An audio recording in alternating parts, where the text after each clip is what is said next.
Hey everyone, welcome back to the channel everyone. Today's video is all about 3 US coins that many people still have in their drawers, jars, and pocket change. But what most people don't know is that some of these coins can be worth big money on the collector's market. We'll take a deep dive into the 1957 wheat penny, a classic Lincoln cent that has several error varieties worth far more than face value. Then we move to the 1967 Washington quarter, a coin minted during a transitional era filled with exciting and valuable mistakes. And finally we explore the 1972 Kennedy half dollar, including rare, double-die errors and high-grade examples that sell for impressive prices at auction. So if you're a coin collector, a history lover, or someone hoping to strike gold in your spare change, stay tuned because any one of these coins could be hiding in your home and its real value might surprise you. Let's jump right in. First up, in 1957, the United States was in the midst of the post-war economic boom. The penny, though small in face value, was still a vital piece of everyday commerce. The wheatback design with the twin wheat stalks on the reverse had been in use since 1909. For the Lincoln wheat cent, the 1957 coin is significant because it belongs to the last few years of the wheatback series, which ended in 1958. That gives it appeal to collectors of that end of an era type. On the obverse of the coin you'll find the bust of Abraham Lincoln, facing right with the motto "In God We Trust" above, liberty to the left, and the date 1957 with a small D mint mark below the date, indicating it was struck at the Denver Mint. On the reverse there are the twin wheat stalks surrounding the words 1 cent and United States of America. The coin is composed of bronze 95%, copper 5%, tin, and zinc, as was standard for cents of this era. The 1957 Lincoln wheat penny had a very high mintage, over 1 billion coins struck at Denver in 1957.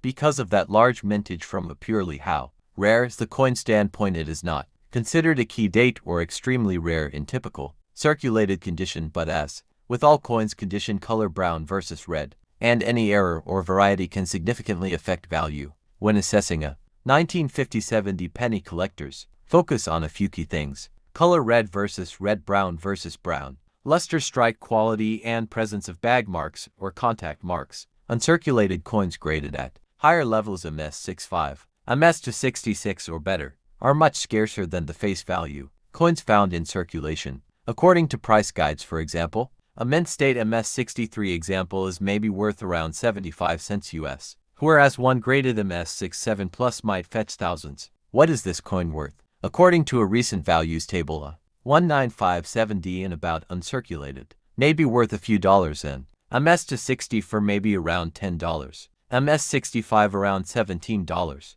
MS to 66 maybe $28, and an MS 67 perhaps around $400. But keep in mind the rare, best condition pieces, especially full red color, full strike, might go well above that. For example, one MS 67 plus red example sold for $2,640 in 2018, while the 1957 doesn't have the famous key date status of earlier wheat cents. You should still look for interesting varieties: strong versus weak, mint mark, double die varieties, rim errors, repunch, mint mark, RPM, etc. These can command premiums. For example, listings mention 1957 D mint mark, RPM is, or rim errors. If you find such a version, make sure to have it authenticated by a trusted third-party grading service like Professional Coin Grading Service (PCGS) or Numismatic Guarantee Corporation (NGC). So why would a collector pick up a 1957 penny? Because it represents a large mintage coin that you can obtain in high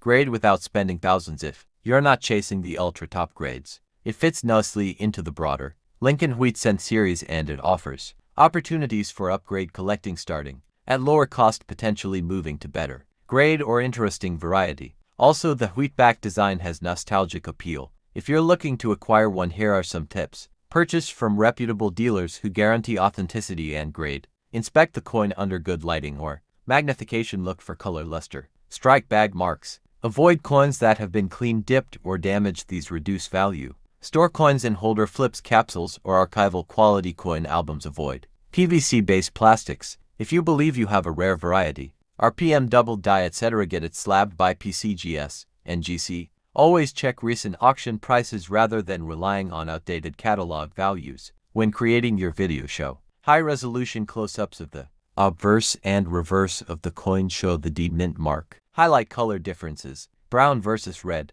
Use text overlays for grade versus value tables. Incorporate a little narrative of the 1950s U.S. coinage era. Place the coin in context of the wheatback series ending in 1958. You could also show examples of error variety coins side by side with normal ones to illustrate the premium. Encourage viewers to comment if they have one in their collection, what grade, what value they paid, etc. To sum up, the 1957D Lincoln Wheat Penny is a common yet collectible coin with promise, especially if you can find one in top grade or with an interesting variety. While most will be worth modest amounts, a few dollars to tens of dollars, the high-end market can reach hundreds or even thousands. If you own one or find one in change, check the mint mark, assess the condition, and consider grading if it's exceptional. If you enjoyed this deep dive, please hit the like button, subscribe for more coin reviewing content, ring the notification bell so you won't miss future videos, and tell me in the comments what's the best wheat penny you own. Thanks for watching and happy collecting. Next up, today we are diving deep into one of the most interesting clad era coins of the United States Mint, the 1967 $quarter part of the transitional years when America was adjusting to the new non-silver coinage, although produced without a mint mark due to coin shortage and mint regulations at the time. The 1967 Washington quarter holds a special place in U.S. numismatic history. In this video, we explore its value, varieties, errors, composition, details, mintage information, and real market worth, all explained in an extended documentary style. Script perfect for coin lovers. The 1967 quarter was struck at a time when the U.S. Mint removed mint marks from all denominations to discourage coin hoarding. As a result, every 1967 quarter appears without a D, S, or P mark. These coins were minted in massive quantities, but collectors still search for them due to rare era types, high-grade examples, and the curiosity surrounding the early clad issues made of 75% copper and 25% nickel bonded to a pure copper core. The 1967 quarter weighs 5.67 grams and measures 24.3 millimeters in diameter, with a reeded edge familiar to all Washington quarters. Even though silver quarters were discontinued in 1965, many collectors still checked every 1967 quarter in circulation, hoping to find leftover silver plankets. While extremely rare, a tiny number of transitional errors from the period make this year especially exciting. The U.S. Mint struck more than 1.5 billion 1967 quarters, but the value depends not on normal circulation strikes but on condition strike quality, mint errors, and collector demand. In this video, we examine each category in detail, breaking down how collectors judge these coins in today's market. Let's talk about value. A typical 1967 quarter found in pocket change is usually worth 25 cents to $1 depending on where. However, extremely high-grade specimens graded MS66, MS67, and MS68 by PCGS or NGC can sell for $50 to over $8,000, with the highest recorded auction prices going well beyond typical expectations. These ultra-grade coins are treasured because the 1967 quarters were heavily circulated and often struck with lower quality due to mass production. Finding a perfectly sharp, clean example is genuinely rare. Now let's explore error coins, which are often the highlight of this year. Some of the most valuable 1967 quarter errors include double die, obverse DDO, double die, reverse DDR, off-center strikes, clipped plankets, broad strikes missing, clad layer errors, struck through grease and die cracks. Certain dramatic off-center examples can sell for $150 to $800, while missing clad layer errors sometimes exceed $1,000. Collectors also hunt for full drumline details, strong hairlines on Washington, and any signs of planchet preparation mistakes. The extended details include the deeper background on minting conditions, dial life, metal composition, changes, coinage laws of the 1960s, and the special mint sets issued in 1967. These special mint set SMS coins have a semi-proof-like appearance with sharper details than regular circulation strikes. SMS versions in SP67 and SP68 grades can sell between $50 and $400, making them a valuable category on their own. These coins often display smoother surfaces and stronger strikes, and many collectors mistakenly call them proofs, even though the mint did not produce proof coins in 1965 to 1967. Another important part of the story is the shift from silver to clad coinage, which created widespread confusion among the public. Millions of people hoarded coins from 1964 and earlier, forcing the mint to increase production in following years. The 1967 quarter therefore represents a pivotal moment in U.S. currency history. The massive mintage wasn't just about circulation, it was about restoring public confidence in the nation's coinage system. This context makes the 1967 quarter a key piece in any historical coin collection. Collectors who focus on Washington quarters know that early clad issues are tough to find in pristine condition because the mint prioritized quantity over quality. That's why sharp rims, perfect luster, strong strike details, and clean fields are extremely rare. For this date, many experts recommend examining rolls, bags, or mint set coins under proper lighting to catch minor errors or high-grade candidates. Even common date quarters like the 1967 can unexpectedly turn into valuable pieces when discovered in top condition. If you want to identify a valuable 1967 quarter, pay attention to the coin's surface quality, strike sharpness, contact marks, edge details, and any unusual features. Error collectors especially enjoy 1960s-era mistakes because production machines were pushed to the limit. Subtle doubling around the date, the motto, "In God We Trust," the eagle's feathers, and the word liberty can dramatically increase the coin's value. Understanding these features truly transforms a simple pocket change coin into a potential jackpot item. Before we wrap up, if you're enjoying this deep long-form breakdown of valuable world coins like the 1967 US quarter, make sure to subscribe to the channel, hit the like button, and turn on all notifications so you never miss future videos. We upload daily coin value guides, rare coin discoveries, and long educational scripts covering mintage history from over 40 different world mints, perfect for collectors of every level. Your support helps us continue making rich, detailed videos just like this one, so don't forget to subscribe and stay connected.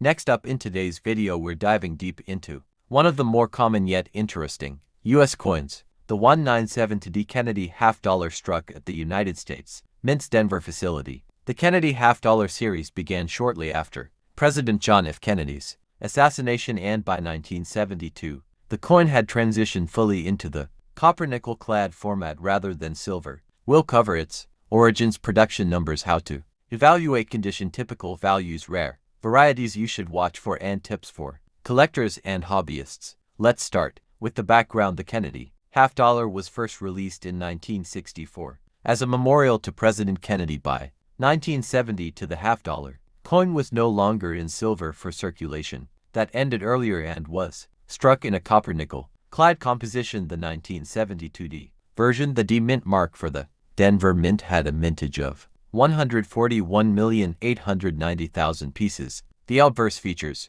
Kennedy's portrait designed by Gilroy Roberts, and the reverse shows the heraldic eagle designed by Frank Gasparo. From a technical standpoint, the 1970 Kennedy half-dollar measures about 30.61 millimeters in diameter and weighs about 1130 grams. It's struck in the copper-nickel clad composition, outer layers of cupronickel bonded to a copper core, rather than the silver that earlier half-dollars had. It was produced as a business strike coin for circulation, though in practice by the early 1970s half-dollars were seldom used heavily in everyday commerce. Now, when it comes to value, for most people who find a 1972 in circulation, the coin is worth roughly face value, maybe slightly more if in nicer condition, according to one guide. Regular examples maintain modest values. Extremely fine specimens grade around $1, rising to $5 for MS60 and $20 for MS65 GIMPs. Another source quotes circulated condition,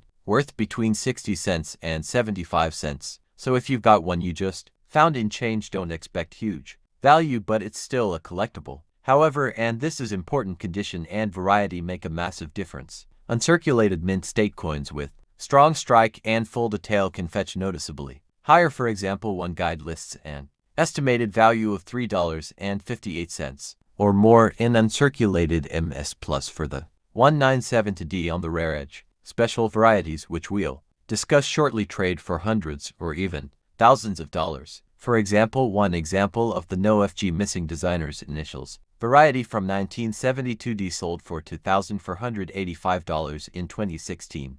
What about mint sets and proof sets? The US Mint sold 2,750,000 uncirculated coin sets in 1972 at an issue price of $3.50, which included 1,970 to $0.50 among other denominations. These sets give collectors an option to acquire coins in better condition than typical circulation pieces. If you're buying a 197 to D from such a set, condition tends to be better, so the premium is higher. Let's talk rare varieties. What to look for. The most notable variety for the 197 to D is the NoFG variety, FS901, where the designer Frank Gasparo's initials FGR missing from the reverse under the eagle's right leg. These pieces are significantly scarcer and command a premium. Also, some double die or other error varieties may exist, though they are much less common. So if you own a 197 to D, it is worth inspecting carefully under magnification for FG doubling or other anomalies. In evaluating your coin, condition or grade matters a lot.